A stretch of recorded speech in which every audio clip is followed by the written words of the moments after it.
This episode of the Better To podcast is brought to you by Kitty Mystic and DM Needham, author of the Better To Burnout series, which includes her latest releases of Fairy Tales and I Love You and Is Love Just Another High.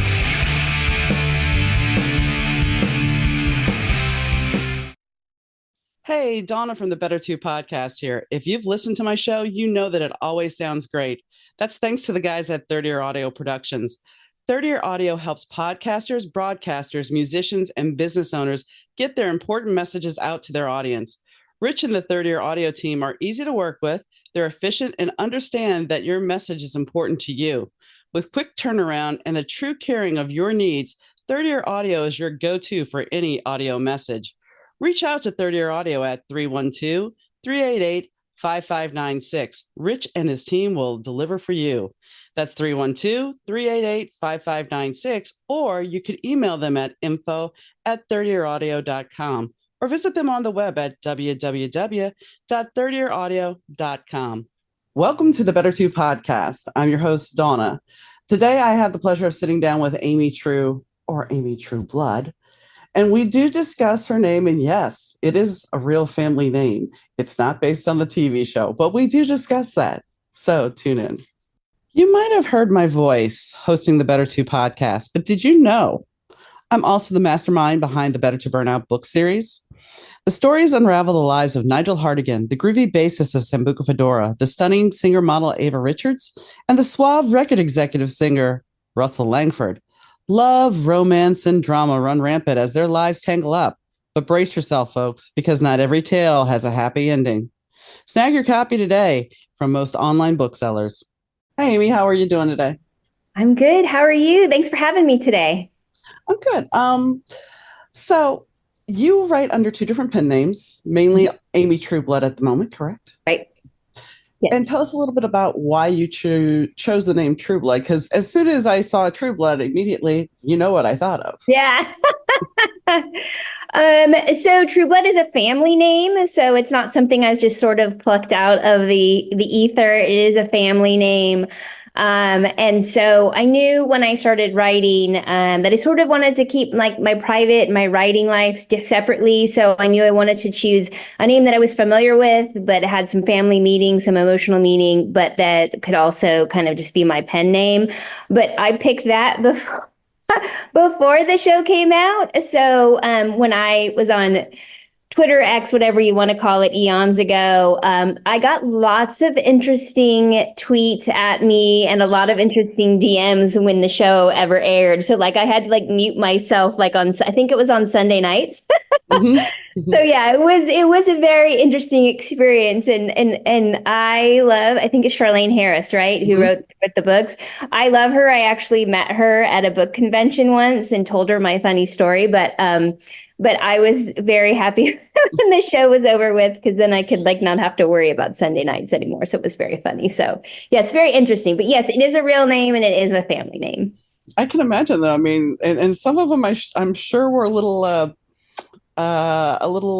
raunchy at times, I would guess. Just crazy. Like mostly people were mostly nice. I have to admit that people were mostly nice, but like a lot of people, even to this day are like, is that a real name? Is that your true name? You know what I mean? Like people don't really, think. I'm like, no, it's like a real last name, it's type of thing, but it's odd, but it's also cool too, because then like it's so different that people have to remember you and remember your name. So it's good. It has good and bad parts to it, definitely. Everything does. I mean, exactly. My last name, when I really think about it, I have been Dawn Needham for a long time, or Donna Needham for a long time. And the fact of the matter is, Needham does not hyphenate well. Oh, yeah, that's true. I never thought of that. Yeah. Yeah. So it's either get rid of Needham or hyphenate it. And it doesn't hyphenate very well. Yeah. Yeah. So, last names, we don't think about it, but sometimes last names can be kind of tricky. Yeah, very, very tricky. And what's so funny is that when I decided, when I was talking to my agent and I was sort of really sort of shifting genres and shifting categories, she said, I think maybe you should think about, just sort of doing a separate name. But I was like, I don't like, you spend all this time sort of building your platforms and building your social media and everything, I'm like, okay, what if we just did Amy True, which actually ended up working out great then because True works so great, like when you want to do a tagline. So now like my tagline now is like, true heart, true love, true romance. So it actually played into it really nicely. But, at the time I was like, you work so hard to establish that name and people know you as that. So my hat's off to people who have like 4 or 5 different pen names that they work with, because I don't know how you do it, because I can barely keep track of what I got going on right now. So it's Well, funny. and when you think about it, those taglines and the blurbs, those are the hardest things to come up with Yeah. because you can write how many, 100,000 words, 80,000 words, not a problem. Yeah. Then you got to condense it down to a tagline or a Oh, blurb. And yes. it's like suddenly the panic sets in and you have no place to go because it's like, where did all my inspiration go? It just went out the window. Because how do you take all that and just go, Yeah. My biggest trick for that is I tell people even before, like when they're outlining or they're doing their synopsis or whatever, before they even write the book, is to like write a query for it first and then write like a hook line or something like that that stays true to kind of the story that you want to tell. And then you won't get so mired in all the other like sort of threads you have going on in your story. Because that was the hard thing for me, was after I had written Nothing But Sky, which was my first book under Amy Trueblood, I remember like my publisher and my publicist being like, oh, you need to come up with a tagline and all this kind of stuff. And my head was so filled with so much of what the story was about and the themes and all this kind of stuff that I had a really hard time sort of like boiling it down just to one line. So now I've learned my lesson. And now, like, before I write something, I always write the query, because that always tells me if I have a story or not, right? Because you have to have conflict, you have to have stakes. But then I also like to sort of like write like one little like tagline for it or something like that, so that again, I'm not so down in the weeds so much with the story, that I can kind of have a clarity about what I want to say with the book. So writing tip. writing tips are always good, which Yes. really does bring me to you have a journalism background. So, how hard was it to switch from writing journalism Boy, it's to so going to fiction? Yeah, it's so funny because people ask me that, and it is like so different sides of like the sphere, right? You just like are like journalism is all facts and no grandiose words. You're just there to kind of tell the story. So that's what I was trained as, and so when I first started writing fiction, my first drafts were super thin, like really thin, because I did not write in any detail. I just sort of wanted to get the story out of my head and on the paper. And then when I started working with critique partners and beta readers and stuff like that, they're like, you really need to like amp up the setting details, and you really need to amp up, the visceral cues in the book and all this kind of stuff. So it really took me time to sort of build my skill set to the point where like I could get out of the mindset of being a journalist and get into the mindset of being a fiction writer. And now it's like my drafts, my beginning drafts, what I like to call my zero drafts, are really thin. But now I sort of built up the skill set to be able to be like, okay, this setting needs to be just like large and huge, and I really need the reader to feel like they are sitting next to me in that scene or sitting next to the main character in that scene. But all of that just takes time and skill and just writing and writing and writing, because at first it was really difficult for me and it took me a while to sort of build that skill set. Well, and it's kind of funny when you think about it now because we had storms here last night, and the way I mean, I'm in my 50s. So the way the media has changed dynamics over Oh, time. I definitely. mean, it used to be we're going to have a snowstorm. We'll have some snow, or we're going to have rain, and maybe we'll Yeah. have some flooding. Now it's Yeah. like snowmageddon. Where did that come from? Well, everything now is like having a headline, like a clickbaity headline, right? Mm-hmm. Type of thing. And even, it's crazy because I don't want to get too much into this, but like I had like a big part of my degree was ethics. And like I had two different types of ethics teachers and ethics courses that I had to go through, and like what ethical things you are beholden to as a journalist, and being true to sources and all this kind of stuff. And so it's interesting to see sort of how that has evolved sort of over the years, and changed a little bit. So now it's like when I watch a show, I'm like, oh Lord. When I watch like a newscast, I'm like, oh, it's Yeah. hard to sort of get out of the journalistic mindset of what you were trained and sort of see. But news has also sort of become entertainment now, so it's a totally, like, I would never be able to live in that world now, just because it's so much more about like being a personality and being entertainment than it really was like when Walter Cronkite and those Oh yeah. types were Dan Rather were very serious about being newsmen. Yeah, now it's infotainment. We have to entertain, and I think that's Yeah. because we are constantly, with the evolution of cable and social media, we are Yeah. constantly wanting something to entertain us. Yeah, yeah. I remember, I'm gonna age myself, but I like remember when CNN was like a new thing, you know what I mean? And I'm like, wow, Mm-hmm. this is crazy. Like news 24/7, because really the only time you could get your news was from your morning newspaper, an evening newspaper when those were actually delivered, or from like the three major networks, right? And then Mm-hmm. with the advent of CNN and then all the other cable channels, it sort of really changed the landscape of news reporting as a whole. Oh yeah. I mean, I remember when the Weather Channel was just a little scroll for the most Yeah, part, your radar, and then yeah. true. So Yeah, I true. I know exactly where you're at. Yep, yep, Totally. yep. So, what inspired you to become a fiction writer? So I had always, this is a funny thing when I go to conventions and stuff like that and I sit on panels, I'm always the odd man out because everybody's like, "Oh, I've been writing since I was, in first grade," or, "I've been writing fan fiction since I was 12," or whatever. And I had always been like a writer. I'd always journaled, but had never really thought about the idea of writing fiction and writing books and stuff like that. And after I became a journalist and all this kind of stuff, I started thinking about, I had worked for a long, I worked in entertainment, and then I worked in advertising, and I did copywriting and all this kind of stuff. And I sort of just knew that I loved words. I knew that was what I wanted to do. And so as my life sort of evolved and my career evolved, I started getting this idea, well, maybe I just want to like try it. Let me just like give it a shot. So I gave myself like a year. I had a big birthday coming up. And so the year before the big birthday, I'm like, my gift to myself is just to challenge myself to see if I can write a book. And so I just had this idea, and I just at night, or whenever I had free times on the weekends, I just kind of like, plotted, and, literally story will never see the light of day. It's like, I made all the rookie mistakes and everything. But you know what? I'm always encouraging people to do that because that's how you learn, right? You gotta dip your toe in the water and you gotta learn.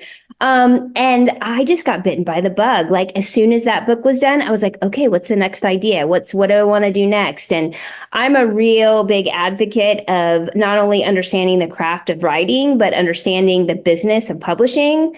So after I finished my first book, I did like a deep dive and just tried to learn what querying meant, what writing a synopsis meant, studying how agencies work, what it meant to have an agent, what it meant to have a publishing contract. I just really got down deep into it and did, the business and understanding of how the process worked. And that really helped because when I was to a point where I could write a book after I'd, had friends look at it and had really massaged and polished it, I thought, okay, now I understand how the business of this works. So I can put my knowledge to work and sort of query and stuff like that. And even then, having knowledge and having worked on several books before that, I was in the query trenches a long time. I think I queried like my third book that I had actually queried with was the one that got me my agent. So it just is a lot about learning the business, but also just like perseverance. You just, and now, I mean, this was like 10 years ago. So now it's even harder out there in the trenches, and there's fewer agents and there's fewer imprints. And so it's a super big challenge now. But I wouldn't change it for the world. I've loved my whole journey. So it's been really good. So, what inspired Meet Me in Ivy Falls? So I love to call Ivy Falls my like palate cleanser book. So I spent years and years writing historical fiction, young adult historical fiction, and hours and hours inside research books and trying to find sources and looking at old videos for not only Nothing But Sky, but for my second book, Across a Broken Shore, which is 1930 San Francisco. So I spent years just doing research, and I just was like, I just want to write a book where I don't have to stop every 10 seconds and look to see if something's going to be factually accurate. And so I was, it was right in that, that time in like 2020 when everybody was at home, and I was like watching a lot of HGTV, and I was just sitting down one day and this show came on, and I was like, there's a story idea here. Like, I'm always like a what if person. And so the kind of the idea of like a small town, and the small town sort of like struggling, and somebody in the town wanting to save the town's history. And that sort of just rolled out into Meet Me in Ivy Falls. And I am somebody who sometimes has to write a while before I find a character's voice. And the main character in Meet Me in Ivy Falls, Torn, like, she just came to me right away. And just as soon as I started writing her, her voice came to me right away. And when I originally wrote the book, I think I started writing the book in like 2015. It was told in third person. And then as the love interest Beck came on the page, I just like sort of fell in love with him. And I was like, oh no, I'm like, this book has to be dual POV because I want readers to hear his views and have his things. So I wrote the entire book in third person. And then it took me months to go back and totally rewrite the book in dual POV. And it was the best choice I ever made because it just, for readers, especially for romance readers, I just feel like that sometimes hits the sweet spot because it's great to have, an omniscient narrator and all that kind of stuff. But I think with romance, people love to get inside people's heads and know what they're thinking and what they're feeling. And so sort of taking that time to move it from third person to dual POV past, it was the best choice I ever made. It was a lot of work, but it just felt right for the story. So yeah, so just for me, and then as I was writing other books, I just kept coming back to the Ivy Falls book. It just like every time I had a break or I was in between edits or something like that, it's just the book that made me happy. And so I really never thought that it would sell. It was more of just like the book I went to when I needed to go to my happy place. And then as I was working with my agent, she asked about it. And so I sent it to her, and she read it in a weekend, and she was like, oh, this is your next book. So it sort of was one of those things where I wasn't really ever expecting it to have like public consumption. It was my like own little like secret project. And so now my secret project is going to be everybody else's read now. So, which is kind of a nice thing because I really do love the story. But that's the thing. If you put your heart into it, the readers are going to recognize that. Yeah. And appreciate that. Yeah, and this book has just gone through like so many changes, and I've really had to dig deep for both characters because both characters are very complex, and it's, every book is like a teaching tool, and this book just made me dig deep, sometimes deeper than my historical books have made me do. So I'm really grateful for that, and it's a series. So the nice thing is that these characters that I've created now, I still get to live with them for a little while. Like, they won't be the main characters, but they'll still make appearances. So I'll still kind of get to hold on to them for a while, which is fun too. Nice. Yeah.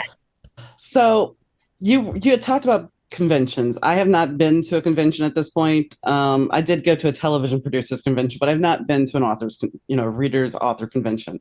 Yeah. And I know recently, did you happen to go to a convention in Denver this past year or this year? I did not. I've heard all the stories about it, but I did not go. No. But typically for you, the convention has been a positive thing. It has not been something that has been mired in controversy like this last one. Gosh, no. For me, one of the greatest things about conventions is meeting readers. And I've been to the Texas Library Association. I've been to the American Library Association. And then I've done like some smaller local conventions. And we actually have a really great like comic book convention locally in Phoenix. It started out as a Comic Con, but then the Comic Con sort of copyrighted the name, so everybody sort of had to change their name. So now it's called Phoenix Fan Fusion. And I did that last May, and it was literally like the most magical 3 days of my life. I did panels with like some of like my heroes and got to sit next to like people and talk to readers, and it was the most magical experience. So book conventions are just like catnip for me because I just love meeting people and talking about books. And a lot of the sessions I did and a lot of the panels I did were really like writing craft focused. So it was really nice to be able to kind of talk about writing craft. But then also after the panels were over, like people were encouraged to come up and talk to the authors like individually. So I had a lot of great questions and met a lot of great people. So it was a really, really positive experience. I've only ever had positive experiences at book conventions. I find it funny when we talk about historical fiction because I think it was when we hit 2020, the 80s became historical fiction. Oh gosh. Oh, No, I I know. know this is the reaction I always get because I write, my books are written set in the 80s, Yeah. mainly 80s and 90s. And when every time I mention that this is now historical fiction, they look at me like, no, there's no way. And I'm like, yeah, actually, technically it is. Yeah. Oh yeah. I think that blows people's minds. Like somebody was talking the other day about a book that they were reading about 9/11. And somebody was saying, I was so freaked out because like it had a historical sticker on it. And I'm like, yeah, like it's crazy, but like that's where we're at now. Like it's really, really wild to think about that now. Somebody said the other day that like the 80s are like almost like 50 years ago or something like that. And I was like, oh my gosh, like I can't even think about that. It doesn't seem possible, but I think the 80s and 90s were such a fun period of time to live in. And I think it's awesome that you've set books in those times because I would talk about just a time of joy and a time of revelry, and the fashion and the music and everything in that time period was just fantastic. Well, and because mine are set in the Hollywood realm, it's like the paparazzi was different.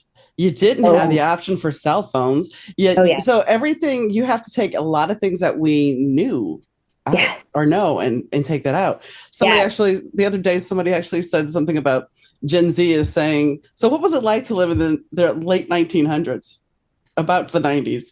And it's like, oh. Oh Lord, I've never heard it phrased that way, but I now I'm know. terrified. I know. It's like, wait, no, you're making me older than I am. I Oh mean, gosh. it's Yeah. just, it's kind of wild when you think about that. The younger generation is just viewing it as so much different. And we're still going, hey, it was only 20. Oh, no, it wasn't. Yeah. A lot of the people like in Gen X, you know what I mean? It's just so Mm-hmm. funny. Like on certain social media platforms, I see people who are like very into Gen X, and they're like, we were the cool kids who still like, our parents could dismiss us on a Saturday morning during the summer and say, go have fun with your friends, come back when the street lights go on, you know what I mean, type of Oh, thing. yeah. We would that would be unheard of now, you know what I mean? So I heard somebody say like the other day it was the last great childhood generation kind of thing, and I totally feel that way. You know what I mean? It was Oh, it yeah. and just in the time of just like history and culture and everything like that. You look back on it now, and there's just so many fun, cool things about it. So I think that's awesome, though, that you get to kind of live in that world because that's such a fun time and period in history. I just love And I it. mean, we don't have that joy. And it's like, that's why I kind of want to go back and write about it because we have Yeah. that joy.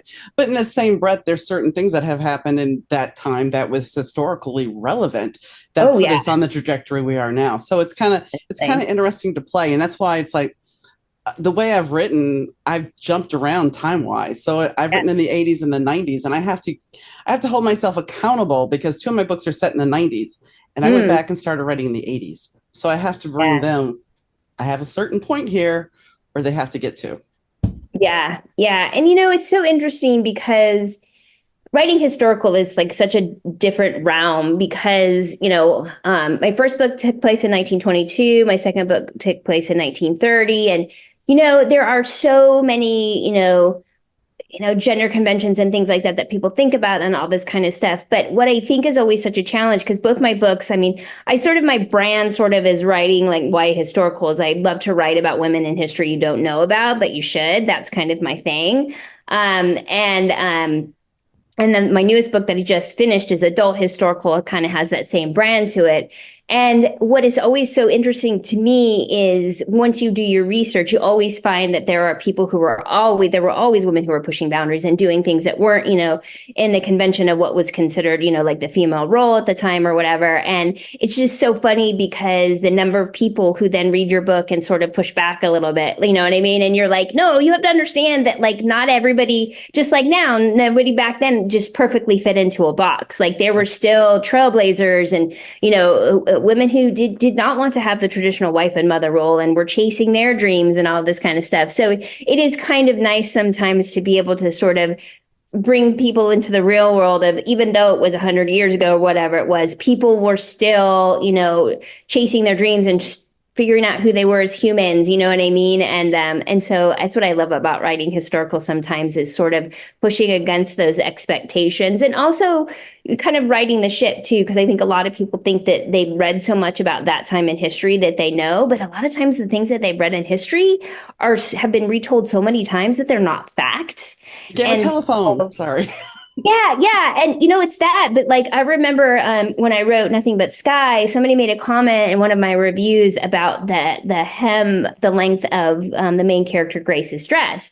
And, and how, flappers, dress like hemlines were in it. And I was like, I don't ever reply to reviews. Reviews are for readers and all this kind of stuff. But what I thought was, I don't blame them so much because the 1920s, everybody thinks about the 1920s and they immediately Gadsby and all this kind of stuff. But hemlines, did not raise until like, 1927, 1928. You know what I mean? That was really the heyday of like the flappers. But when anybody talks about the Roaring Twenties, everybody just thinks it covers that entire decade and that everybody dressed that way. And that was sort of the way of life was. So, it's writing historical too. You're sort of like trying to, again, change those thoughts and opinions about history that have been told to you that maybe aren't real, and also trying to teach people something and try to broaden their world as far as the aspect of what life was really like back then, and that sometimes people didn't always follow the traditional roles. Oh, I get that completely, because my editor was younger than I, and she said to me, because I had written in there about a Volkswagen Cabriolet convertible. Yeah. Oh, yeah. And she's like, well, why can't you just say Volkswagen convertible? I'm like, well, because there's like 7 of them. Yeah. And I want to connect with that reader that may be my age that's going to go, wait, like you did. I know that car. Oh, yeah, definitely. Yeah. Yeah. And so just like you're trying to, so like you, I go through, I mean, I have people laugh because I have tour books from like 1984 and 85 of certain cities that I'm writing about. And they're like, well, you can get that on the internet. Not if it doesn't exist. If it doesn't exist, it's not there. Exactly. Yeah. So you get your research, and yours is even further back than mine. Yeah. Yeah. It's interesting because in my second book, Across a Broken Shore, the young woman in it wants to be a doctor. And so she's apprenticing with another female doctor who lives in her neighborhood. And I thought, oh my gosh, like I've just written myself into a corner, because now I'm going to have to figure out what the practical applications for medicine were in the early, 1935, 1936 time. And so I tried to do a bunch of research, and I thought, no, I'm going to need like primary sources on this. So I spent like a couple of months like hunting Etsy and hunting eBay for early medical textbooks, like 1930s medical textbooks. I actually found 2 Red Cross like medical textbooks from the early 30s. And so a lot of the stuff that actually is in the book is taken actually from how like you would tourniquet an arm or how you would take care of a burn, how they would actually do it in the 1930s, even down to like what sort of thread they used for surgical stitches and stuff like that. I had to like get deep down in the weeds with it, because I was like, how you practice medicine now obviously is not how they would have practiced medicine in the 30s. So I was like, if I'm going to go there, I got a lot more work to do and a lot more research to do, because I have to make it realistic for that time period. So so historical's fun, but you also tend to get yourself corners and write yourself into corners when you give your characters these really wild sort of job occupations or whatever, and then you're like, okay, now I'm going to have to figure out how all that works, Well, so it's interesting. even it's something as simple as this. So it's 1984. My character's pregnant. Well, there's two options. She could go get the chemistry kit and do that or go to the doctor. That's the Right. only options. It wasn't the pee on the stick thing. And that's Right. what people don't realize, that it used to be this whole complicated thing. Yeah. So it's like you have to look at, exactly like you said, you have to go back and really dig in the weeds and go, Yeah. okay, I need to, this point here, it has to be authentic. Because while most readers are not going to be that detailed oriented, there's Yeah. going to be a few that are going to call you out if you don't have it, like the hymn. Yep. So Yep. it's Yeah. Yeah. best to make sure that you have your bases covered. Yeah, and I think the thing though too, to be fair, is a lot of times when you're writing historical fiction, a lot of times you can't find that information or you sort of have to play with that information. And I always am telling people, especially the people who struggle with, they want to write historical, but they're worried about like having everything be super factual. And I say, first, you got to remember it's fiction. Second of all, you're not always going to be able to have a primary source on something. You need to keep it as period accurate as possible, but you also need to share with the reader, like in your author's note, hey, in order to move the story along, I had to do X, Y, and Z, or, something like that. In my second book, like I had to have it was, right at the end of the Depression. So I had to have like a sort of like a shantytown type of setting for a part of the book, for a thread of the book. And of course, I didn't have one in San Francisco. So I sort of had to create one. And in a very specific part of a town near Baker Beach where you can actually see the outline of the Golden Gate Bridge and all this kind of stuff. So I actually went there, I visited, I tried to figure out where this would be. And then I just said in my author's note, hey, this I needed this for the story. This is where I created it. It's a real place, but the shantytown was of my own creation, that type of thing. And I think readers appreciate the fact that you're trying to stay as historically accurate as possible, but sometimes for convention of story, you just can't always, be so extremely literal with things, and I think, even myself as somebody who reads historical widely, I really appreciate when the author will say, hey, I did X, Y, and Z because I needed to move the narrative along, but it may not be traditionally historically accurate. So Yes, well, this brings up a great topic because yeah. yesterday I watched the Iron Claw. I did not watch. All right, to be fair, I'm not a big wrestling fan. Okay. My mother drugged me to go see wrestling matches because my grandmother loved wrestling matches. So I turned it on, and I ended up knowing the Von Erich people. I knew them. Yeah. So I watched the whole movie. Fine. But the reason why I bring this up is because they omitted so many things. Because I went back and I was like, wait, I didn't realize this. They changed the timeline. They omitted certain things, even though you're dealing with a real group of people. Yeah. They took out because there was other deaths that they didn't include in there. And the director was like, because of the fact that we already had so many numbers of deaths, we didn't want to keep bringing that in. Right. So here's something that's a reality based, but Yeah. you had to still change it. Yeah, I mean, you have to think in the end, you know what I mean? Like you have to think about what serves the story, right? And what the reader was going to pull the reader along. And sometimes for plotting or pacing reasons, you can't always, do everything, A to Z as far as historically is considered. But, I think also too, you have to give a nod to the fact that, one, you're again, like you're writing fiction, but second of all, that, you're doing your best to give the most authentic experience to the reader. But, in order to do that, sometimes you have to dance around the details. Mm-hmm. So it's a fine line between being detailed and then being too detailed and not moving the story because you're so. And that's the thing. I want to go to Anne Rice for a second because I loved Interview with the Vampire. I thought it was a great book. I liked the second book. By the time I got to the third book, and she's very detail oriented, it was just kind of like, I can't read this. It's too much. It just got bogged down. Mm-hmm. Yeah. It's so hard, right? Because I always have this sort of thing I listened to a great speaker once at a writing conference, and they were like, there's telling yourself the story, and then there's telling the reader the story. And often when you're telling yourself the story, you've got all these extraneous details, right? Like my thing used to be that I used to get in big trouble as I loved to like setting as a character as a thing for me. So I love to like get down into the dirty nitty gritty details about setting.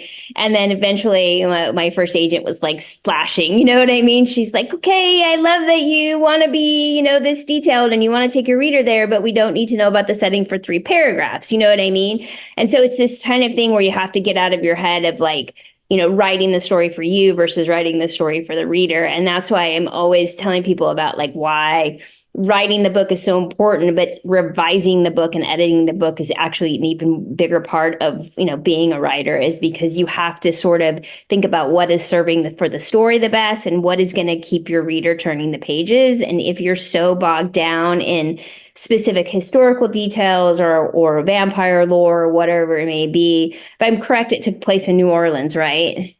Yes. Yes. Interview with a Vampire. Yeah. So Yes. I remember like reading Interview with a Vampire, and I think was the second one Lestat? Lestat was the second one. When we got to the Yeah. Queen of the Damned, that's when we Queen with the started Damned. just Yeah. getting. Yeah. And so you get so into, but if you're somebody who's loved that, you already know the setting, you already know the details, you know what I mean? You may need to, nod your head to it a little bit, but you really want more of the story. Like, where is that story going, But as writers, we sometimes, we overwrite and then we have to pull it back. So it's hard. Did you see the movie Wonder Boys with I did Michael not. Douglas? I did not. There's a great example in that movie of overwriting. Yeah. So he's a professor. He has a drinking problem and a substance problem, but he's working on this book. His agent is after him to publish this book. He's got boxes, and I'm talking boxes of his manuscript. Yeah. And so he hands it to one of his students to read it, and she's like, I appreciate all the work you did, but did we need to know the whole heritage of the lineage of every horse and every horse's prior breed? That's great. Yeah. And then ultimately what happens is the agent borrows the book, there's a whole mishap, and the book gets lost. All his manuscript blows away in the wind. Oh no.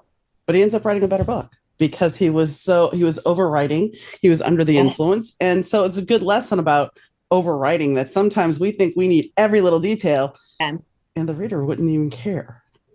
Yeah, exactly. I mean, I think about that a lot when I'm like working with new writers, you know what I mean? And they're like, they're blocking a scene and they're moving like one character from one place to another.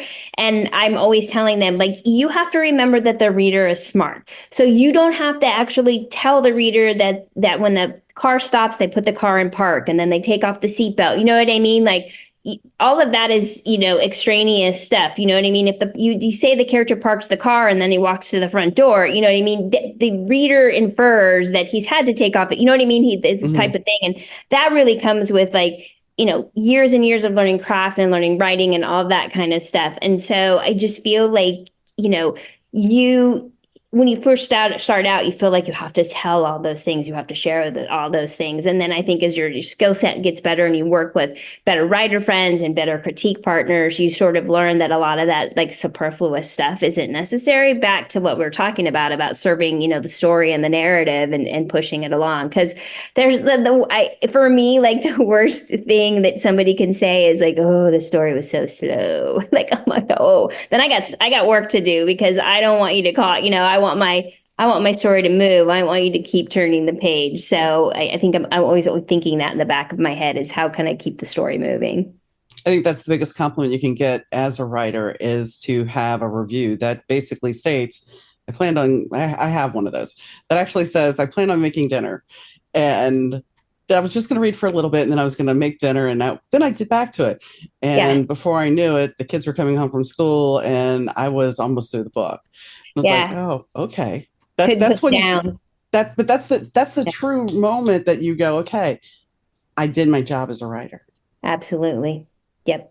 And that's a skill set that I don't think that comes to anybody naturally. I think that's a skill set that absolutely has to be learned. Yeah. And also the other thing I think is connecting with the reader emotionally. I have one story where I've been told that this man is the vilest man in the world. Okay, fine. But here's the thing. even though he's vile, you still connect with him. He Hmm. still makes you angry. Yeah. So therefore, I did my job. It doesn't mean, you know. Yeah, I have a sticker on my laptop here that says bad choices make good stories. Mhm. And I'm always telling, like when I'm working with younger writers, I'm always telling them, you have to let your characters make bad choices. You have to force your characters to make the wrong choice, the wrong decision. You know what I mean? Because without stakes, without conflict, you don't have story. And the greater you can make the character human on the page, the more that your reader is going to fall in love with that character because they're flawed just like they are. They see character traits in that character that they may see in themselves. So, in order to get the reader to connect, you have to make your character incredibly flawed. And without flaws, you don't have character arc, right? Because if you're starting in the old world and you're moving to character to the new world, they've got to have these ups and down experiences and they've got to go down several wrong paths before they get to whatever the end of the hero's journey is going to be, right? And so I'm always telling, character somebody like when they're struggling like the end of the scene or something like that, I'm always like, okay, write on a piece of paper like three choices that character can make and make them all really bad choices. And then whichever one speaks to you that you think you can use that's going to move the story forward and that's going to help that character grow, use that one. And then just write it out and see if it works. Because I always feel like, the stories I get bored with are when the characters are almost too perfect. Do Yeah. you know what I mean? Like they don't seem realistic. Like I'm always like so funny, but I'm always like rooting for like a character to like just pick the wrong guy or make the wrong choice or you know what I mean? Like, pick the job that wasn't right for you, type of thing just because that's where your story is. That's where your character's going to grow. And so yeah, so I love that, bad choices make good stories because I feel like that's where you get to the nitty-gritty and the heart of the characters if you let them go down the wrong road for a period of time and then they have to learn and grow from it. Oh, yeah. And I mean, when I used to write in high school with my friends, most of them had these just perfect little relationships. And here I am writing drama. And Yeah, it's not that my life was that way. It was just, I'm writing drama because that's going to give you a story. right. And one of the things back to that vile man, I was told by one reviewer, there's no way you're ever going to redeem this guy. Yeah, I'm like, okay.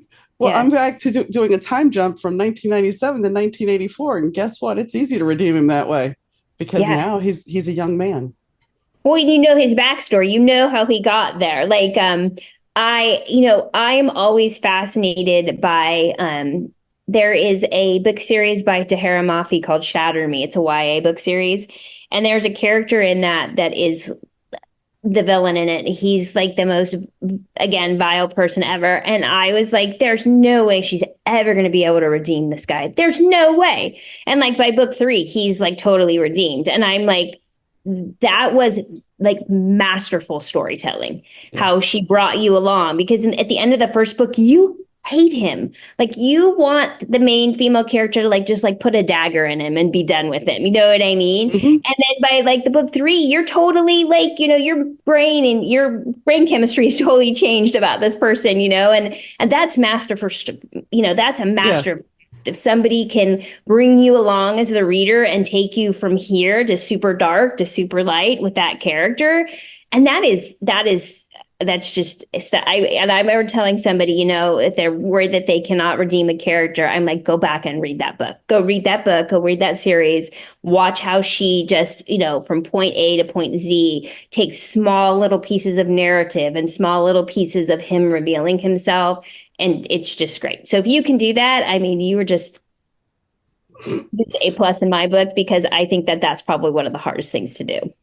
It what shocked me was when I gave the next book out to my ARC readers, and they're coming back saying Team Nigel all the way, and I'm just like, this was the man that was the vilest human being in the world by some of you, and you're like, yeah, Yes. like Yeah. Yeah. Look at you. You did your job. Like that's like exactly. the best thing ever. I remember one of the first reviews that came back for Nothing But Sky. And there was like sort of a twist at the end in the book. And I rewrote that twist a dozen times. And every time I wrote it, I was like, people are going to figure it out. It's not going to be a twist. It's not going to work. Nobody's going to believe it or people are going to guess it.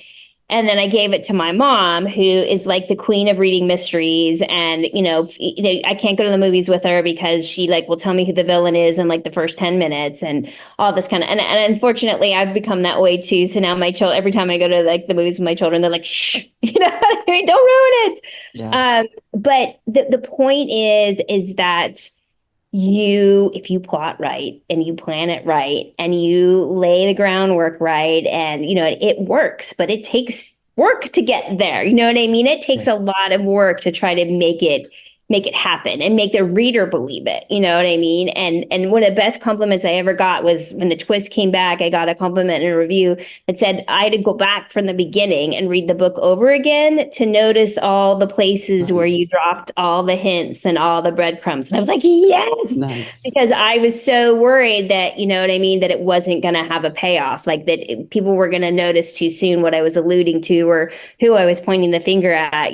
So it always feels like a little bit of a gold star when you can pull the reader around along like that. Much to your point of being able to have a character who's super dark, and by the end of the book, everybody's cheering for him. I mean, that's just fantastic. Well, and I mean, what you were saying about, being a writer, and I don't know if it's also because I worked in insurance, but being a writer, and it's bad to watch TV in the movies sometimes because most times you're able to sit there, like you said, first 10 minutes in, you're like, okay, yeah, that's the killer. And my husband will look at me and go, how do you know this? And I'm like, because. And 9 times out of 10, I'm right. And when they surprise me, that's when I'm like, okay, you did your job. You did your job. Because most of the time it's just like, okay, this is how this is going to play. And when it doesn't, then I'm really impressed. I can count on like one hand the number of movies that I've seen that like totally, like at the end I was like, whoa, like I did not see that coming. And I'm always like recommending those movies to people who are like the people who are like, oh, I totally know who did it. I totally know what's happening. I totally know who the bad guy is, because the twist has been done so well that like even me who like looks for every single little clue didn't catch it. So my hat's off to storytellers who can do that and can surprise me, because it's hard to surprise me sometimes. Yeah. I mean, I can name some movies from the 90s like The Game, Fallen. Wild Things had a twist to it. There's certain movies that just made you think.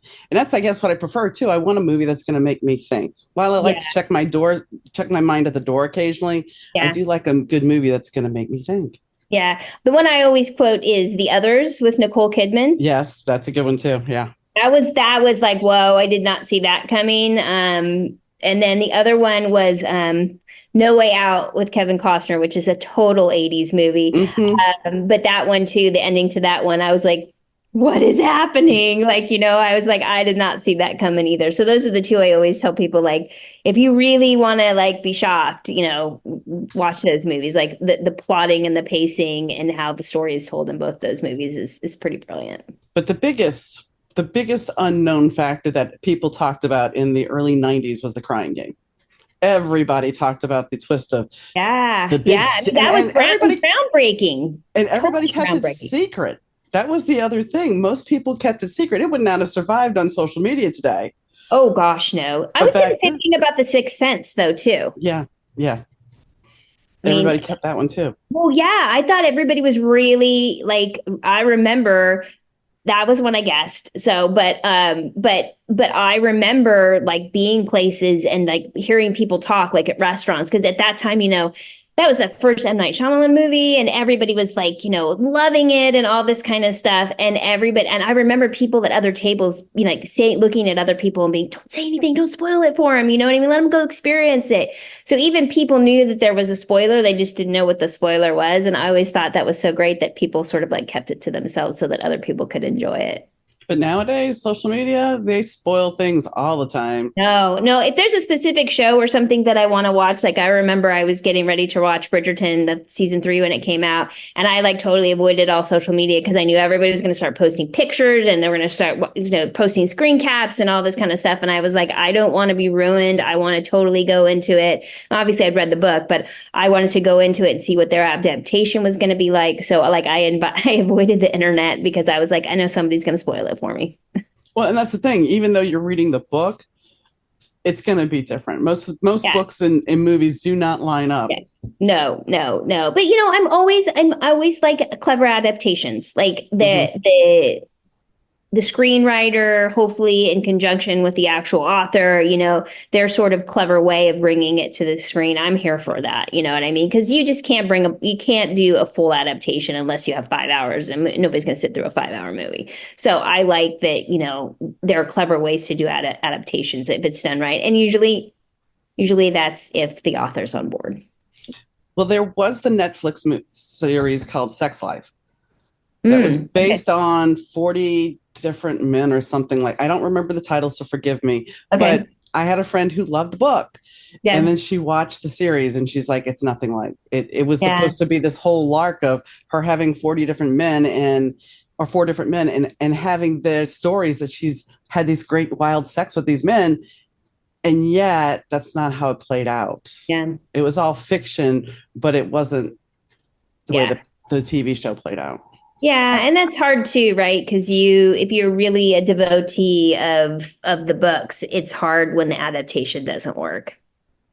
Well, and they're changing up even the new adaptation for the Interview with the Vampire series. They've Hmm. skewed the books a little. And I watched the first season. I thought it was good. I didn't mind the movie, the Interview with the Vampire movie.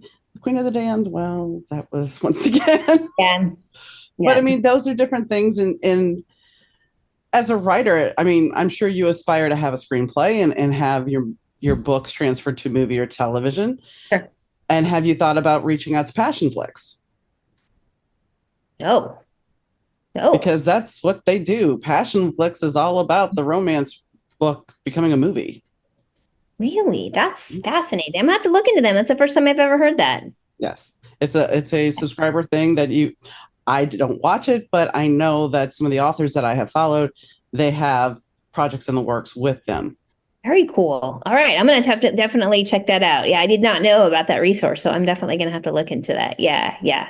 Well, that's the It's thing. like I have a lot of friends who write, sweet closed door romance, and they're always trying to pitch stuff and write stuff for like Hallmark and stuff like that. So I know that there's definitely, passion out there for it, type of thing. So yeah, I'm gonna look into that. Thank you. That's great. I laugh at the library here where I live. I live in a small town in Illinois, and there is actually, because it's a small town, there Mhm. actually is a section that says clean romance. Yeah. And I'm like, I've never seen that anywhere else but in this Yeah. library. Yeah. And then, of course, you have the whole other thing that everybody wants, smut. So it all, Yeah. That's the thing about being new to the romance community is I don't like a lot of the like sort of policing terms. I'm just going to say to try to be, kind about it, but I just feel like you should be what you should write whatever feels right for the book, and you should not, be policed by one sort of no, mindset or another, and if you don't like one or the other, then you are not forced to read it. I feel very strongly about that you should be able to write what you feel comfortable with writing, and the people that who are meant to read your books will find your books. And the people who don't like how you write, or what you share on the page with the characters, then they don't have to read it. You know what I mean? exactly. That's the great thing about publishing is there's a book for everyone. And so I just am not a fan of sort of policing the heat levels in books, is how I'll say it. Well, this wasn't, I mean, the funny thing is there's reader groups that are called, it's smut talk or smut Yeah. books. Yeah. And the only thing I found interesting was because, yes, I read books in the 80s. That's where I started reading. And you didn't have to describe the package. You didn't have to describe his member. And now women want to know exactly length, girth, everything. And it's like, okay, but don't you want that to your imagination? Again, I think it's super up to The whatever, reader. whatever your interest in reading is. You know what I mean? Because I feel like, you know, the breadth and course of the romance genre is massive. You know what I mean? Because not only do you have like the traditional contemporary, but now, paranormal is huge, and, romantasy is a thing now, and so there's all these different ways that you can sort of take on and enjoy whatever is within what I like to call your heat level, you know? And so some people like high heat, some like people like low heat, some people like no heat, you know, type of thing. So that's what I really like about like being introduced and being part of the romance community now is I feel like there's something for every reader. And that's great. And whatever works for you is, you know, is totally up to you and what your choice is. Because, you know, sometimes I read books and, you know, romance books and they're great. And then sometimes they're not for me. And I think that's just publishing as a whole is just very subjective. And, you know, and I think people lean into whatever their comfort levels are. Agreed. Agreed. Yeah.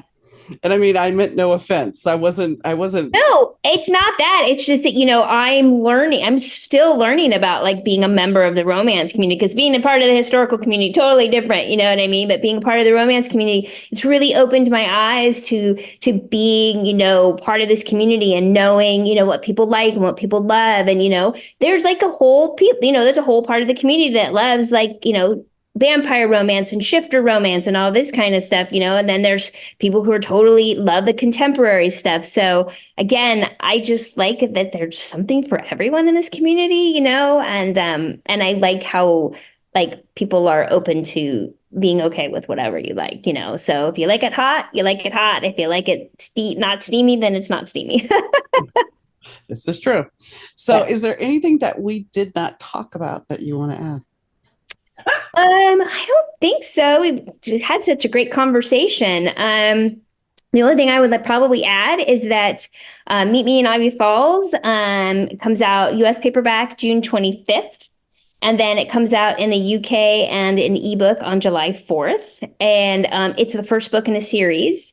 So the Ivy Falls series. So this first book, again, is called Meet Me in Ivy Falls. And then book 2 comes out in November of this year. And then the third book will follow in probably early summer next year. So it's very cool. I always used to write standalones. It's been an incredible experience writing a series. Hard, very hard. But fun to write a series. So I'm just hoping that people will check it out and fall in love with the first book and then come back for the second and the third book in the series. Have you finished the series already and you're just waiting to publish I'm actually in copy edits for book 2, and I just the other day started writing the synopsis for book 3. So I actually, in order to sell the books, I had to write a synopsis, like a massive synopsis for each book in the series, so that the publisher knew that like I sort of knew where this story was going. So I sort of already have sort of like a course map sort of set out, you know. It's just a matter of like, you know, taking the pieces and parts and getting it together. But yes, book 2 is totally done. I'm in copy edits now, and then book 3 I'll be working on this summer. Is there a cliffhanger in book 1? There's not. Okay. No, that I just have to ask. There's not. It's more of like a companion book series. Okay. So you're gonna meet all the characters in book 1, and then couples from like the book will follow in the books to follow. So like book 2 follows, you know, a couple that you meet in book 1, and then of course book 3 is a couple, you know, one character that you know from book 2 that she will have like a romance in book 3. So I have this thing where like I write minor characters that I really fall in love with that like to take over the page. And then they go from being minor characters to me going, oh, I think this person deserves the whole book. So that's kind of where I'm at now, where I sort of fall in love with characters and then I want to sort of give them their happily ever after. So that's where we're at right now. So yeah, it'll follow like the trajectory of all these characters through the series of books. So I'm a lot like, I don't know if you've ever seen like the story Sweet Magnolia, the TV show Sweet Magnolias. There's also Virgin River on Netflix, kind of that feel where like you meet the characters and then you got to kind of get to see their lives as it changes. So yeah. Nice. Yeah. Nice. Well, I thank you, Amy, for coming on. Thank you so much for having me. This was so much fun. So Amy and I had a very interesting conversation about historical fiction and writing in general. And I think that when you're writing, you have to look at certain parameters to see, is this book going to work? Am I going to connect with my readers? Am I going to make them feel emotion? And does this little bit here matter? Because we do a lot of research. When we're writing historical fiction, we do a lot of research because we want to make sure we get those things right. We want to make sure that if somebody is reading it, that maybe was around back then, or that at least knows the history, that they understand where we're coming from. And I think it's important that we do the research. As a writer, there's a lot of research. And I'm not sure that everybody really realizes how much research can go into a book, because after all, it's fiction and we're creating a world. But when that world is based in reality, it's a little bit different. I mean, sure, when you're writing certain fiction, you can create a world with dragons and castles. But when you're writing real stuff, you got to kind of look around. And as she did, she added something in that didn't exist, even though it was set in a real time. But the whole fact of the matter is she had to create it because it had to be part of the story. So, for all the people that want to write, you can do it if it's your passion, if it makes you happy and brings joy to you. Tell your story. And the funny thing is, I have been told by people that, oh, well, I can't do this because I can't get published. You can get published. You can publish yourself. And, I'm not you can query if you want, you can get an agent. And like she said, it's hard. But just because you're doing all that stuff doesn't mean you can't publish stuff and put stuff out and work on your craft.